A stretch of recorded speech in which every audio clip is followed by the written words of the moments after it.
ang sikat na aktor na si Richard Gutierrez, at ang kanyang asawang si Sara Labati, ay gumawa ng buzz sa social media kamakailan.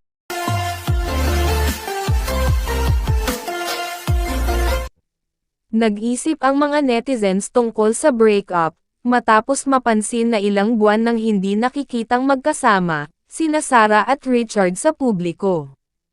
Parehong hindi tinugon nina Sara at Richard ang mga tsismis tungkol sa kanilang kasal.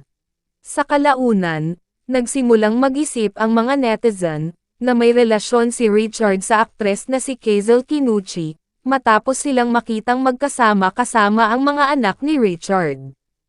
Sinabi ni Hazel na, hindi, nang tanungin siya ng isang netizen kung may relasyon sila ni Richard.